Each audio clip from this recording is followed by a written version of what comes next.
This podcast is for educational and entertainment purposes only. Nothing stated on it, either by its hosts or any guests, is to be construed as psychological, medical, or legal advice.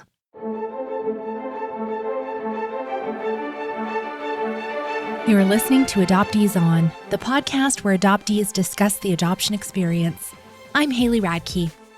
Lora K. Joy returns to the podcast today to share about the process of legally changing her name and being adopted back by her biological mother. We talk about all the healing work and therapy she's persisted in to find acceptance of herself and about how it feels to own the truth around her story. Lora is the author of 3 illustrated books about hypervigilance, self-attunement, and genetic mirroring, so of course we touch on those topics too. Before we get started, I wanted to personally invite you to join our Patreon adoptee community today over on adopteeson.com/community, which helps support you and also the show to support more adoptees around the world. We wrap up with some recommended resources, and as always, links to everything we'll be talking about today are on the website adopteeson.com. Let's listen in.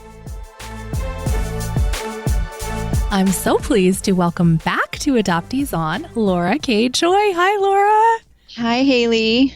Oh, it's so good to talk with you again. You shared your story, some really hard stuff with us about estranging from your adoptive parents the last time you were on. That's episode 185. If you want to go listen to that before we're going to do like a part 2 and talk about some of the other aspects of your story about reunion and some really exciting choices you've made in adulthood in reclaiming your identity and power back.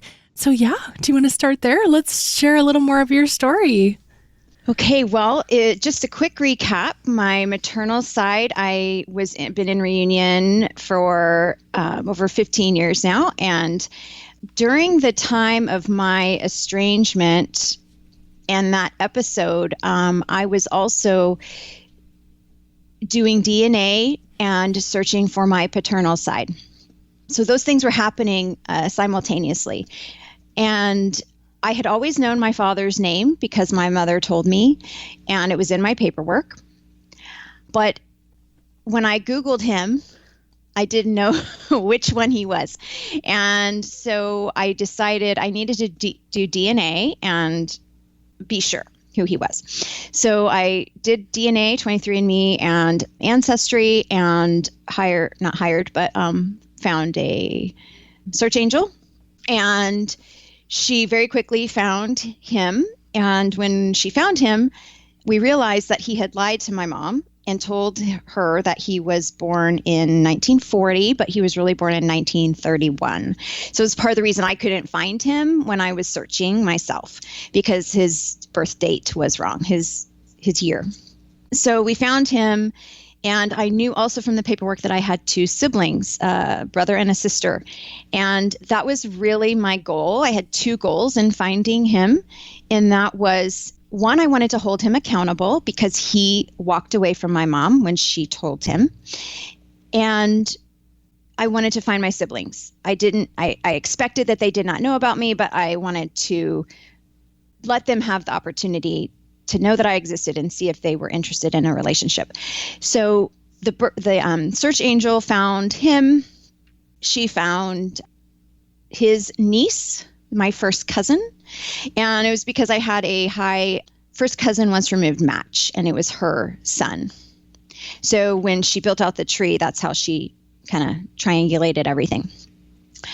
And I did reach out to that cousin on Facebook, but we weren't friends, and it was the secret message that she didn't see, and I didn't expect her to see that and respond. And ultimately, I wanted to talk to him first anyway, because I wanted to try.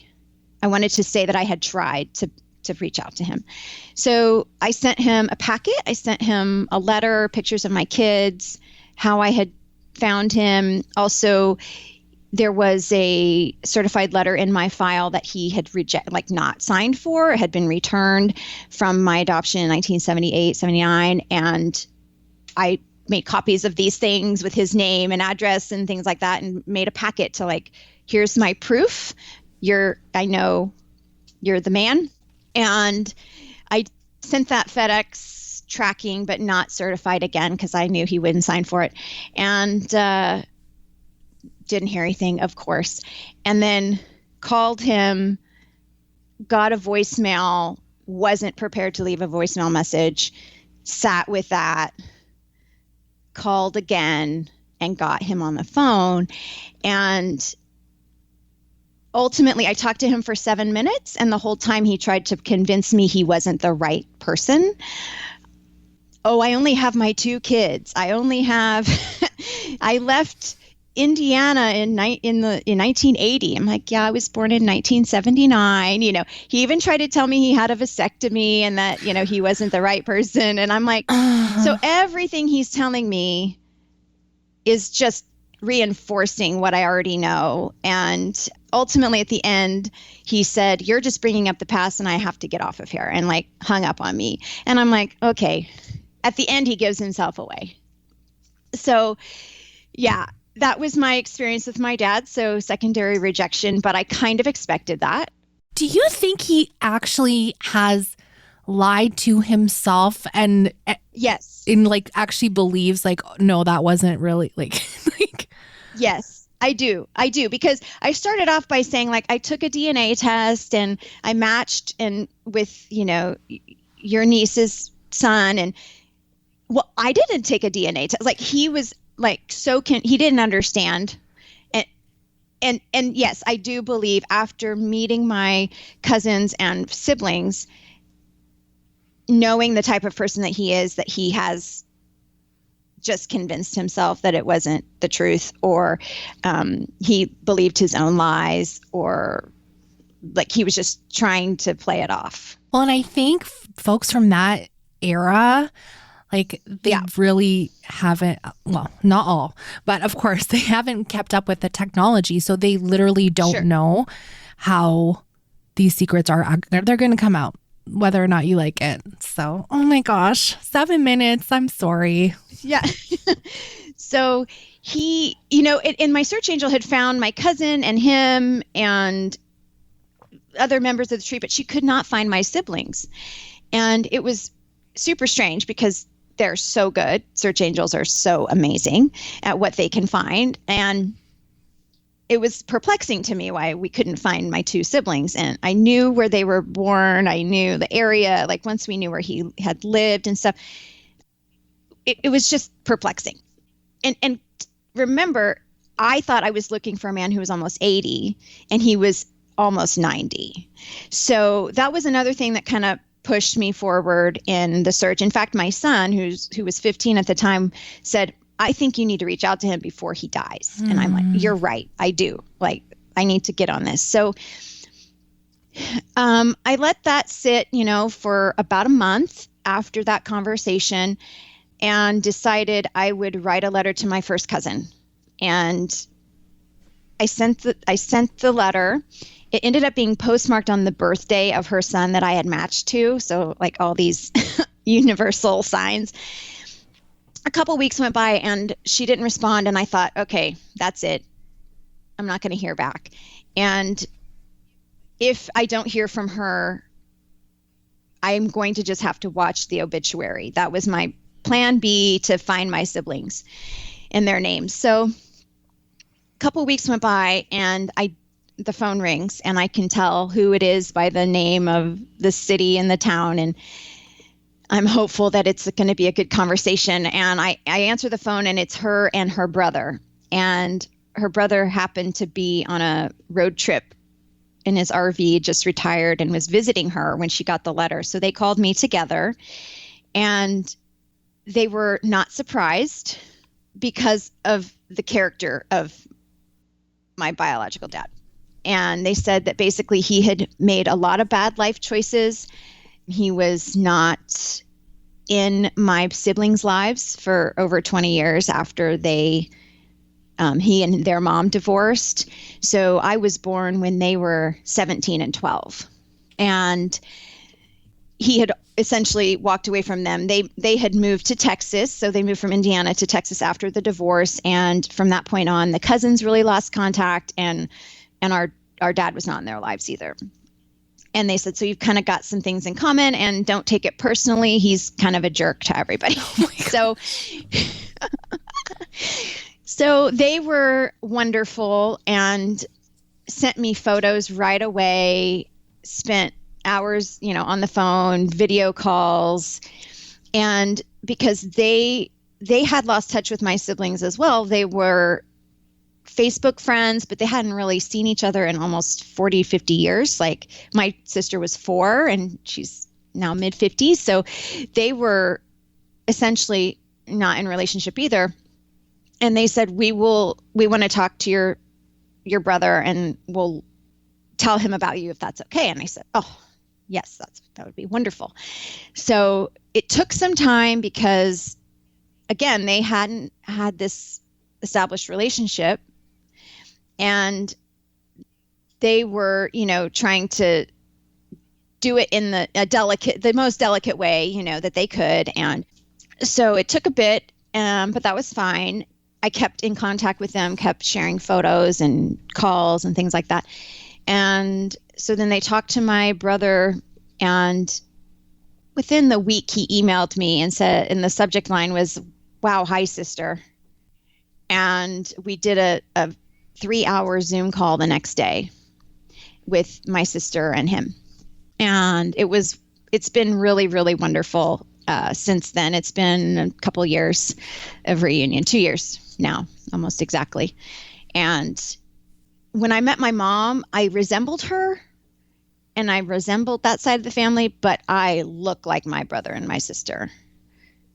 So the mirroring happened really, really fast, and it's sort of an instant connection in that way. So things were healed almost immediately with just seeing them and then hearing their story and their experience with our dad. And so that's been really wonderful. And part of that was unexpected, but shouldn't have been surprising to me, was the effect it had on my kids, because they look like my husband's side of the family, but they just look like they're related, right, to that side of the family. But my daughter looks like my sister. And in some photos, my sister and I look like from our same ages, like if pictures taken of us at the same age, like we could be twins. It's crazy. And to see my kids' faces light up just over a Zoom screen of seeing them, that was pretty amazing and healing for me and them. Because your children were teenagers when they first would have connected then, right? Yeah. Yeah, right. They're teenagers with meeting my paternal siblings. Yeah. Wow. They were babies when my mom came into the picture. But and so they've been on this journey with me as well. And they've been some of my biggest supporters. So it's been really wonderful to watch the healing that happens for them too. That's amazing. So did your kids know you were doing DNA testing and searching for a paternal side as you were going along? Like how did you have those conversations with them? They did know, and they were excited. And, they've always known my mom. They've always had their grandma in their life. But I think I hadn't talked about my paternal side to them before this. But it was just like, well, just like with Grandma Maggie, I have a dad and I have this whole other side. I have his name. And this will also help me with some health information that might be good for you too, if I don't find him or connect with them. So it was, I'm very straightforward with my kids and honest with them. So it just seemed natural. Mm-hmm. Mm-hmm. Yeah. And my son ended up doing 23andMe too. Oh. Yeah, he wanted to do it too. So we did a kit. He did a kit as well. Okay. Do you think being the youngest had any impact, or, sometimes when it's like you're the oldest that was given up and then it's like the usurping of the older role.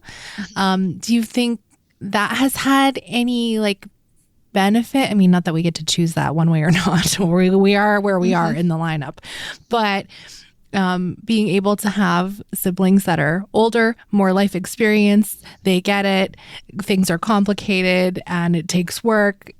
I don't know. Do you have thoughts on that? I have thought about the age order and the fact that I am the youngest on both sides. Yeah, I think it probably has helped a little bit, like with their understanding and their maturity, right? I don't know. And they were in their 50s, when I met them.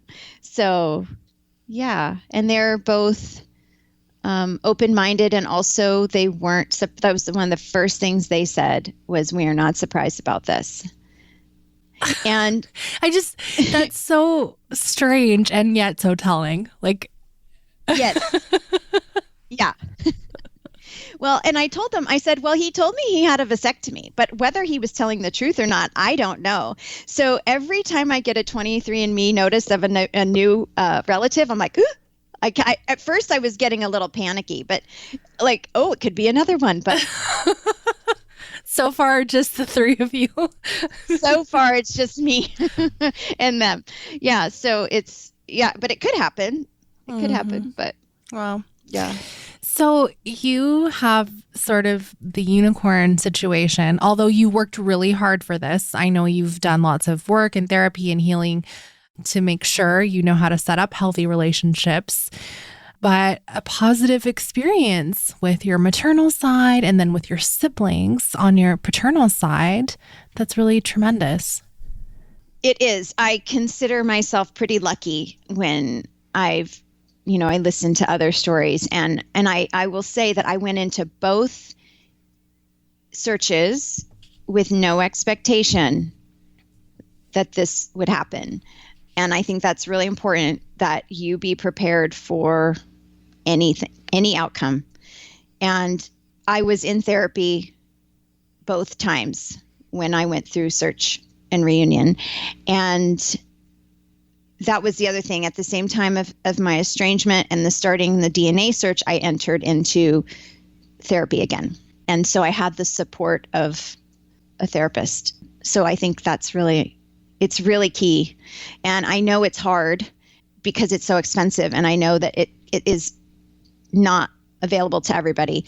And that's why I appreciate your show so much, because listening to the show has been as much, guidance and therapy as well for me. I have listened to every episode of Adoptees On, every single one. And also every single off script. And I take something from every episode, regardless of if my lived experience is the same as the guest. I learn something from every episode, and I appreciate the healing series. And I think that's what you're doing is so helpful, because I know it was, I don't want to say easier, let's put that in air quotes, to go through the process because I had the support of the community. I had listened to everyone else's stories. I knew that anything could happen, and I had the support of the therapist and my family, my husband and kids. So yeah, I also think both times I was ready.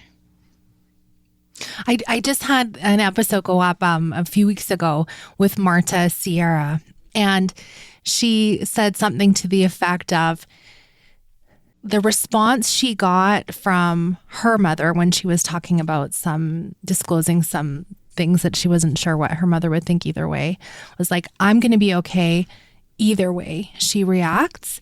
And if we're going into it and we are strong enough in our person in that moment, like, that's how we have to come into it, because you literally don't know either way." And it sounds like that's how you were. Yeah, I definitely was. I have done a lot of internal work, and that's part of why I wanted to come back and share, because I hope it's empowering for someone else to hear my story, or at least part of it, just as every other episode has been empowering to me. So I hope that, because I've learned and grown from every guest. So I hope that I can contribute back a little bit with my story. Thank you. I appreciate that. And you have been like a very faithful supporter of the show and a reason it continues to exist in this world. So thank you. So coming out of doing this therapy, choosing estrangement from your adoptive parents, and then having these reunions long-term in a few years, what are some of the choices that you've made since then to become even more yourself? I have always, I think from both search experiences and the therapy work I've done, it's all been centered around finding my truth, because I think that's where most of our healing happens. We can't heal, I don't think, unless we have the full truth. And even if your truth is rejection, secondary rejection from a bio family member, that is still truth, right? That's still information. And living as an adoptee until I started finding that truth and finding that power and finding my voice, I wasn't living my authentic self. I didn't know who that was or what that looked like. And just by untangling the grief and untangling the trauma, I've been able to sort of integrate that authentic self. And the same time, lots of things were happening at the same time. Estrangement, paternal search. And I was also writing and thinking of sharing my story through a memoir or something.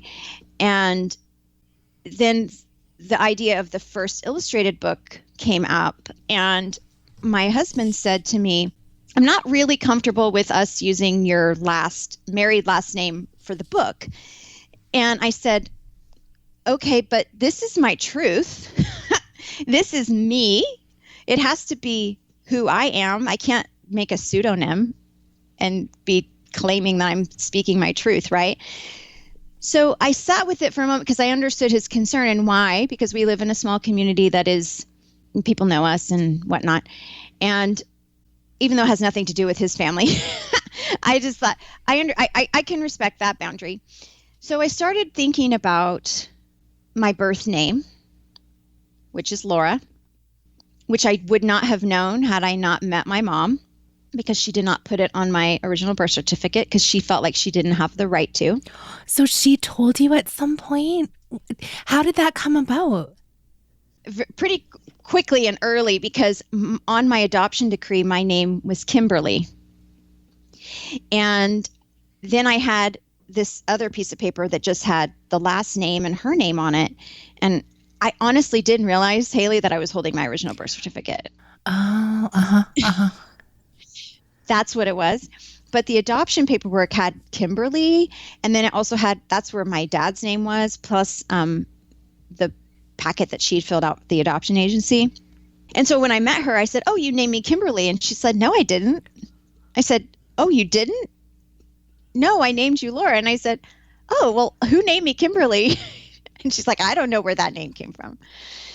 So someone just wrote it on. Oh my gosh. Yeah. This is the second thing you've shared in this episode to just remind folks you cannot trust what is in your paperwork. Right. Period. Exactly. You just cannot. Nope. No, and I think that a lot when I hear people talk about their paperwork. So then my adoptive name was Joy. So my biological mother's last name also starts with a K.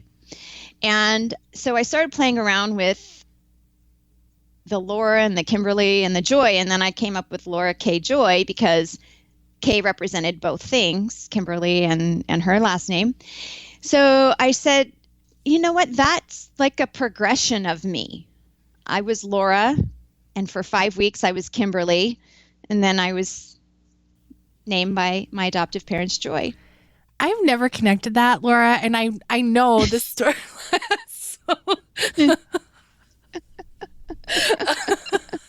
Oh my gosh. That makes me love it even more. Yeah. So I decided that Lora K Joy could be my name that I am publishing a book under, writing a blog under. And so that's how that came about. And I started showing up in the Flourish group and in other adoptee spaces as Lora K. Joy. And I started sort of trying on Lora. And after my estrangement, which was early in the year, I continued to be Lora in the adoptee space. And by the end of that year, I thought one day I was just like, I am Lora. Like that ghost had come to the surface and sort of integrated. And I thought, I have listened to other people on this podcast talk about changing their name, and I thought I could never do that. I could never do that. And I think it was because I had the restraint of the pressure of my adoptive family or society. And so the estrangement gave me the freedom and the space to explore that and to try that on and to really accept it when it became sort of my truth. And always I had hated my adoptive name. It felt like a lie. I hated answering to it. And I thought, I'm Lora. Okay, now I don't want to go through this process of changing every bit of paperwork in my life with my new name, but that's my truth. And I'm going to change my name. And so I told my husband one day, I just said, I'm Lora now, and I think I'm going to change my name. And he was like, did a little head spin, but he was fully supportive. And so I did it in my birthday month. And my birthday month was like 2 months later, and it's January. So my birthday's in January. So I was like, I'm going to get through the holidays, and then I'm going to do that for my birthday. So like initiate that. So I didn't tell anyone. I told my husband, my kids, and like 2 friends maybe, because I didn't even tell my mom. I just said, when it's official, then I'm going to tell people. Because what if something happens? Because in the state of Washington, where I live, I had to go to the courthouse and the judge had to approve it. And I thought, well, what if he doesn't approve it? Like, I don't know. Seems like a shoo-in thing, but what if there's something that goes awry here? And I don't want other people to be disappointed. So I went to the courthouse, filled out the paperwork, and a week later I went in, and my son actually went with me. And 10 minutes later, it was official. So do the people in your real life call you Lora? Yes, now they do. Yeah. Does your husband call you Lora? He does. Yeah. Was that strange? Yes. Yes. I mean, because we'd been married for almost 19 years at that point. And we'd been we dated for a time before that. So yeah, everybody was a little bit shocked, but also understanding and supportive. And it was kind of funny because in the beginning, if he would get flustered with me or be like grumpy with me, he would call me my old name. And I would say, I don't have to answer to that anymore. That's not my name. And just kind of joke. And really, it was like maybe a week or 2 of adjustment for him. And he has been the most consistent. And yeah. And it didn't matter for my kids because they don't call me my name anyway. They call me Mom. But when I told my kids, they were very excited and supportive. Yeah. Super, super excited about it. What does it feel like to claim, I was going to say a new name, but your old name back, your original name, and have people in your real life call you that? What does it feel like? I will say that the next day after it was official, I felt Lora sort of sink into my chest. Like it was real. And who I was always supposed to be, who I was meant to be. And at first I thought, it won't bother me if people call me my old name. And of course, I'm going to give people an adjustment time frame here, but it really did start to bother me kind of quickly if they messed up. It did bug me because I felt like once I tell people, you should know, and that's it. we're moving on. But it's not that easy, I guess, for some people. But it feels like I've integrated that ghost of Lora, that person I should have always been. And I think at the beginning I was still a little surprised when people would call me Lora, like, because it was new to me too. I was adjusting to that. But also I had been in adoptee spaces where people called me Lora. So I think it's just reaffirming and reassuring, and to know that I took control and had agency over that. Empowering. Yeah, I think empowering is the biggest word to describe it. What did your mom say when you told her you were changing your name? So I called her that day after it was official. Did she know that? No. Oh my God. So she wasn't even in on it. Okay. No, she wasn't in on it. So I called her, and let me just say that through this whole experience, she is even keeled. Like, it is what it is. Whatever makes you happy. Like, you are, like, she's just not emotional. She's not excitable, that sort of thing. And I called her and I said, well, I have some news. And I said I wanted to wait till it was official, so it was done. But I changed my name to Lora. And she went, you did? Like, she got so excited. Like the first time I'd heard excitement in her voice. I'm picturing being her and thinking, oh my gosh, Lora is like choosing me. Like, because that's what she named you. I don't know.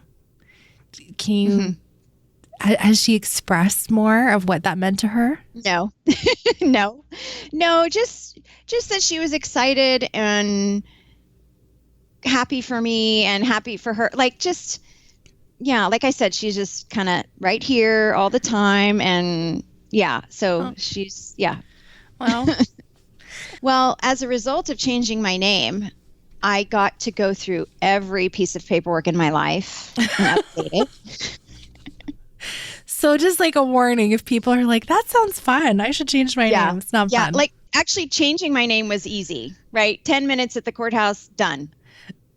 Then I got to come home and think about everything my name is on. And honestly, here's a tip. I don't know if this is helpful or not, but I went to a wedding website and it listed all the places a bride should remember to change her name if she changes her last name at marriage. And I'm like, oh, good. This is good. I need to go to all these things.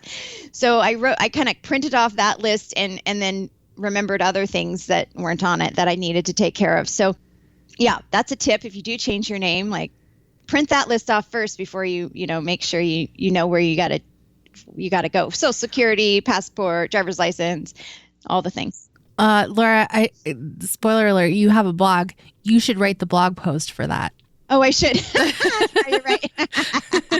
Well, I did write a blog post about changing my name. Perfect. And just add the checklist on there. Yeah, I should. Yeah. Because I felt like, and I'll tell you, I told people individually after I changed my name, like my mom, and then I had people that I called, I had people that I texted, and then I just changed my name on social media. I didn't make an announcement about it. I just changed it. And I'll tell you, not one person said anything to me about it. It was bizarre. So I thought, I also wanted to write a blog post for the adoptee community. And also, it also explains why I did it and the conviction of it. And so then I shared that so that people would understand the importance of it. And I think too, when people were struggling with remembering to call me my new name, I thought, well, this will be a good, like, once they read this, it's important. So I'm going through all my paperwork and everything is changed except my marriage license and my amended adoptive birth certificate. So I have this amended adoptive birth certificate here with adoptive parents' names on it that I no longer have relationship with. and I have my old name. And it just feels really gross. And like, I don't want this piece of paper anymore. And I do not want this to be my birth certificate. So I start thinking about how can I get that changed? And I called a lawyer, a family lawyer in Indiana, because that's where I was adopted. And I said, here's the situation. I'd like to get my original birth certificate reinstated. Like, can I get my mom back on my birth certificate with my new name? And they said, well, the only way we can do that is through an adult adoption. And I'm like, oh, that's gross. I don't want to be adopted again. She's my mom. Like, she shouldn't have to adopt me back. But legally, that's what we have to work with here in the States. So I thought about it for a while. And in that conversation, it was with a gentleman, an older gentleman. And he said, well, we would have to send letters to your adoptive parents just to let them know that this was happening. They wouldn't be involved. They wouldn't be asked to say anything or whatever, but they could fight it if they wanted to. And I said, well, they aren't going to fight it. They can't, they're not going to pay a lawyer to do that. And so I thought, okay, I'm going to think about this for a minute and kind of let it process. And with kind of both my name change and this process, I wanted it to be organic. I didn't want to force it. And so about 3 months later, I thought, I think I want to go through with this. I really want to be my mom's daughter again. I really want my name to be correct. I really want my original birth certificate sort of reinstated. So I talked to my mom. At that point, I talked to her. I hadn't talked to her yet. I just thought, I don't want to, if I back out, I don't want to like get her excited about it or whatever. So I called her and I said, here's what I'm thinking. And she goes, that's weird. I gave birth to you. Like, why do I have to adopt you? I said, I know it's weird. Think about it. No pressure. If you don't want to do it, it's totally fine. No rush, whatever. And so we talked for about an hour. And at the end of the conversation, she said, oh, it's fine. It's just putting things back the way they were. Let's do it. And I said, okay, great. So I called the same, like a law office back. And this gentleman that I'd spoken to a few months before had left because I think he became ill or something. He retired. And so they assigned me to this new female lawyer. And in our first meeting with her, she's like, this is easy, like super, super simple. Like, you're both adults, you're both consenting. You're not doing anything. You're not doing it for nefarious reasons.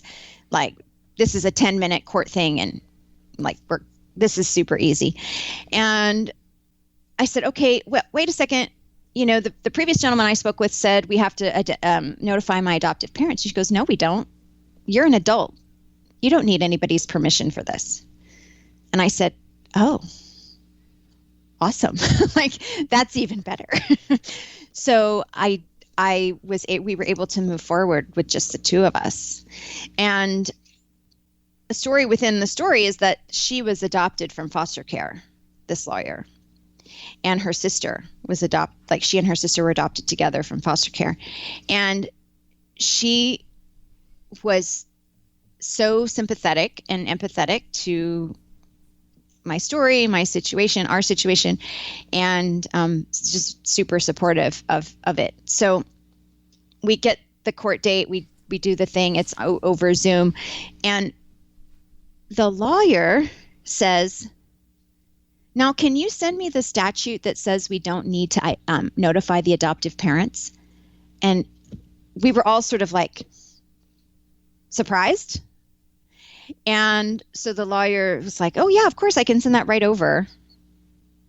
Like, she should have approved it in the 10-minute, 12-minute court hearing, right? The Zoom. Sorry, who asked for it? The judge asked for it? The judge. Yeah. Okay. The judge. Yeah. And so the lawyer's like, of course, I can send it right over.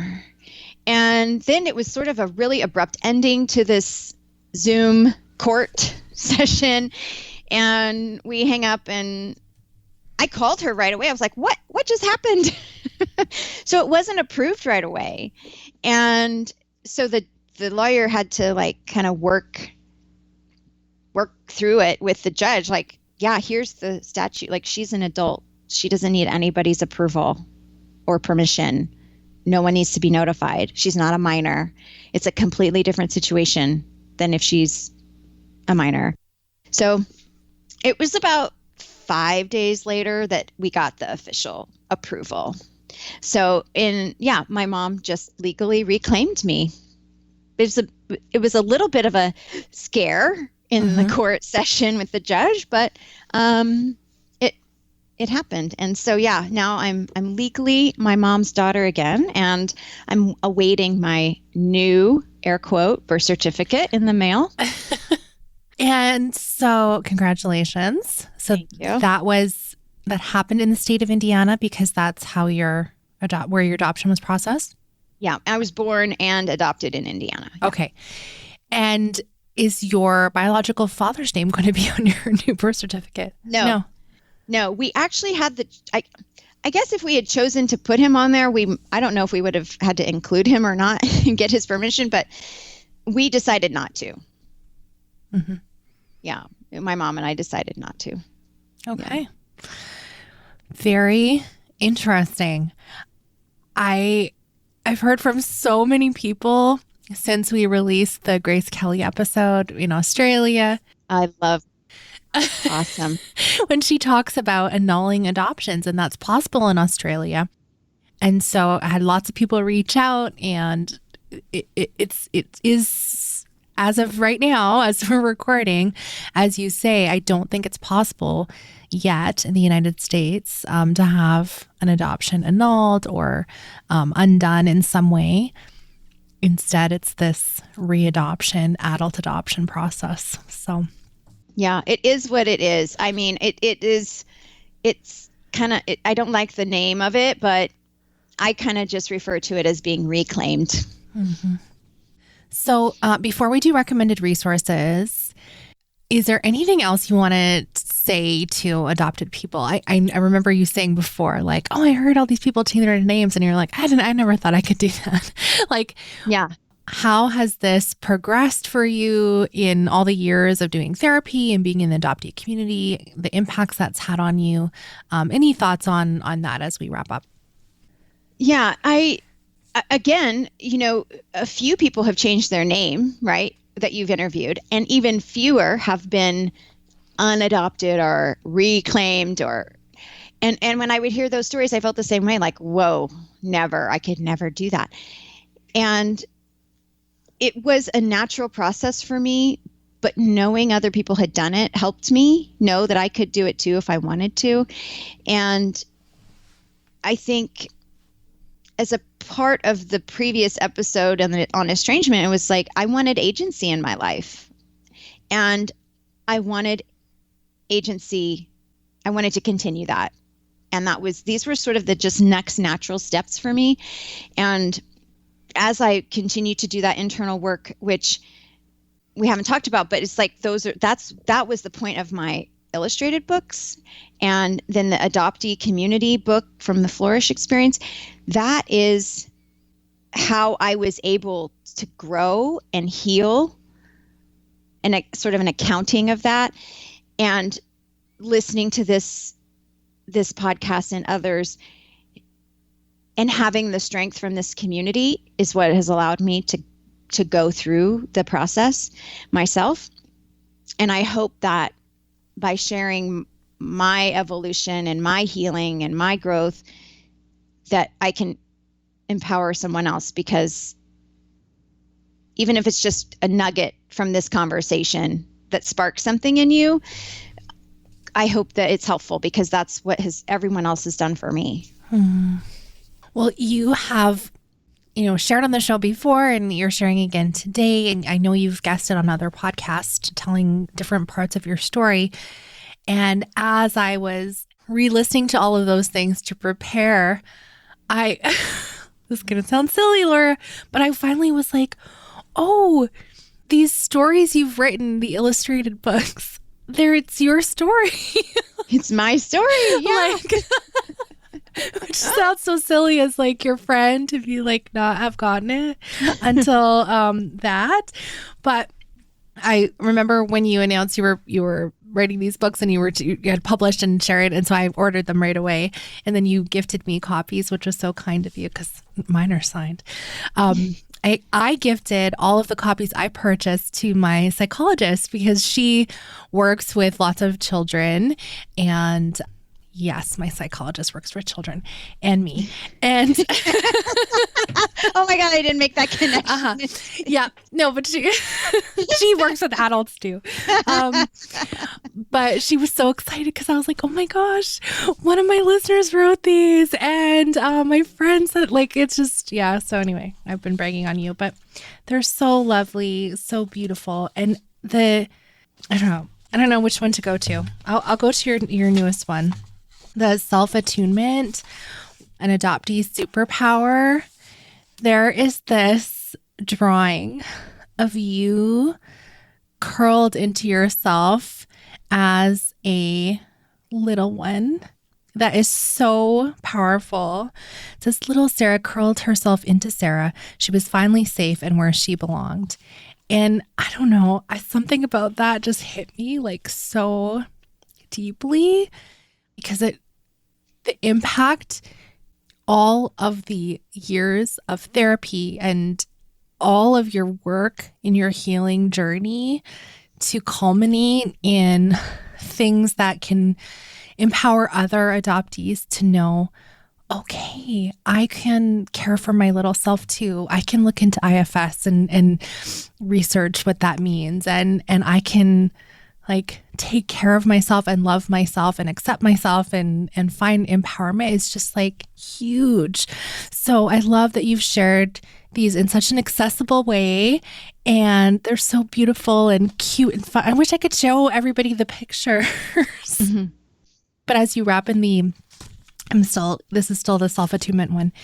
Sarah was attuning to herself. Sarah knows the trauma from adoption is real and difficult, but Sarah also knows she has the power to heal and take care of herself. Like, isn't that just it? Lovely. And you also mentioned, well, no, I think I mentioned that you blog too on My Adoptee Truth, so people can hear more from you about all the things that you've done in this work on your journey. And I'm so proud of you. Like I came in at the tail end, but I've seen so much from you in these last few years. So is there anything you want to tell us about your books or your blog or anything? Like, I don't know. I feel some sort of motherly pride, even though like I'm not your mother. Well, you should take some credit because you are inspiration to all of us, and what you are doing with the podcast and helping other people sharing their stories and the healing series and all the series that you do, it's like, you know, what you just made me think of right now is like, oh, I was talking about how therapy is not accessible to everyone, and you provide this source, and like, oh, I have basically put into 3 books my healing journey, and 2 of them are like visits to my therapist and like what she told me and how I was able to work through it from that perspective. And so they are my truth, they are my true lived experience, and that is exactly what I hope that they can do, is help other adoptees. Adult adoptees, I think, can read these and hopefully see something like you did. They do present as children's books, but I think they need to be guided with a therapist. Yeah. Mm-hmm. I will say I consulted my therapist before I published them. I'm like, are these any good? Like, do you think they're going to be helpful? She's like, absolutely. And then I've had other therapists say back to me that they use them, multiple therapists. So I hope that they are a good tool for other adoptees to heal, and maybe a little bit faster than I did. Well, this might sound sacrilegious to some readers because I do not dog ear my books, but I have been tempted to slice out a page to frame it. So I may order another one so I can do that. The illustrations are so good. They're beautiful. So Laura Foote is the illustrator, and she is not adopted, but Haley, when I tell you, I gave her the written text for the book, and she nailed the drawings on the first try. She gets it. And when I was super nervous when I was introduced to her, because I thought, oh, what if she doesn't like this? What if it's uncomfortable? And she said, the first thing she said to me was, this is important. And I am going to be proud to help you bring this to life. So I just adore her. And yeah, I think the drawings are just perfect. I think the last time you were on, I don't know if you had one out or two, but now Just your one. trilogy is out, and it's such a beautiful set together. Yeah. Speaking of books, what did you want to recommend to us? Okay. I'm excited to talk about this because it is a result of a year in Flourish. It's called the Flourish Experience, The Power of Adoptee Healing and Community. And the revelation that we had in that year with Pam and Ann was so profound. And at the end of that year, we said, how can we sort of commemorate this? How can we help other adoptees achieve this? Because they weren't continuing Flourish. And so we decided to write about our experience in community and the power of that and how we were transformed through it.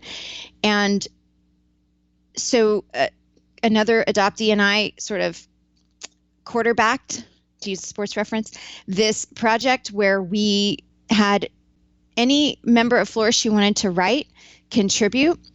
And we asked them to write about their experience in Flourish.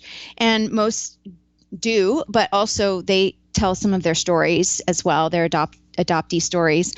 And because it was from and about our community, and because you started that, we wanted to contribute back to Adoptees On, because if it hadn't been for you and the podcast, we would not have ever met.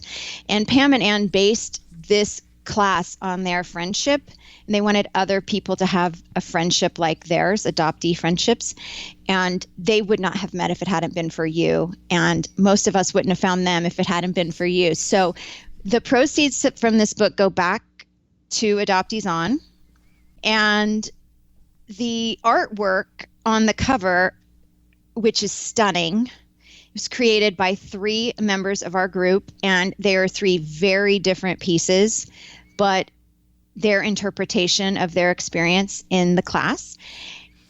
We put the 3 together into a beautiful cover, and we auctioned off. The auction's already done, but we auctioned off the original pieces. We've sold prints, and the prints are still for sale on the Flourish Experience website. I have one. Yes, you do. Which one do you have? I have Michelle's piece. Okay. It's a mirroring piece. It's beautiful. And so the print sales and the auctioned original pieces, that benefited Saving Our Sisters, because we're all passionate about family preservation. Yes, fabulous charity in the United States run by Renee, and helps mothers who are in crisis parent their children and prevent unnecessary adoptions. Mm-hmm. Right. Yeah, tremendous. The book is, I believe it's powerful because it's 23 people speaking up about the power of healing. And it's not just adoption, it's not just reunion, it's about the grief that we all experience and what it's like to be in community with other adoptees. We mirror each other like no one else can.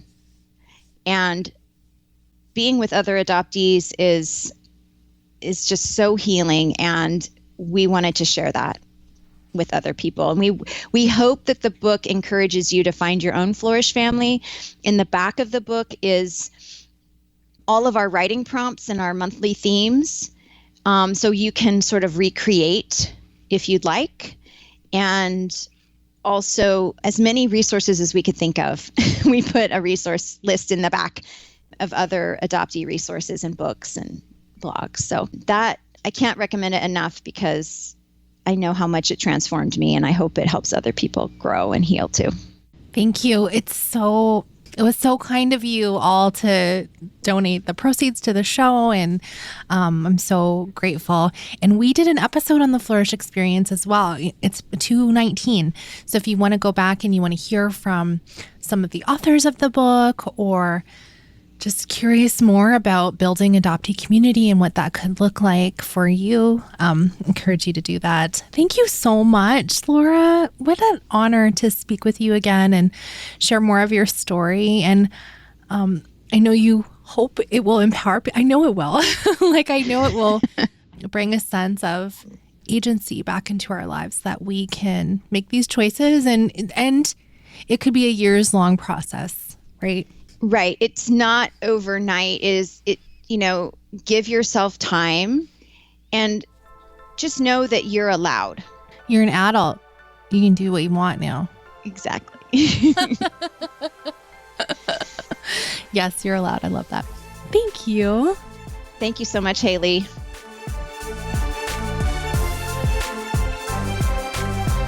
I really enjoy talking with Lora. She has been a longtime supporter of the show. We've become friends, and I think the things that she's sharing are just really inspiring and motivating to dig in to our stuff, right? It's so easy to let things lie and just sort of accept the status quo, I guess I'm trying to say. And she is one that does not do that. And so she's very inspiring to me. So thank you so much, Lora, for coming back and talking with us. I am really, really pleased about all the great things Adoptees On patrons are getting. So we have the weekly podcast, and this month in February 2023, we are reading Shannon Gibney's new book, and we have book club at the end of the month with her. And so, yeah, we'd love to have you join us for that. If you go to adopteeson.com/book club, you can find out details of our reads for 2023, or adopteeson.com/community for the other Patreon details. We'd love to have you as a part of our community. Thank you so much for listening, and let's talk again next Friday.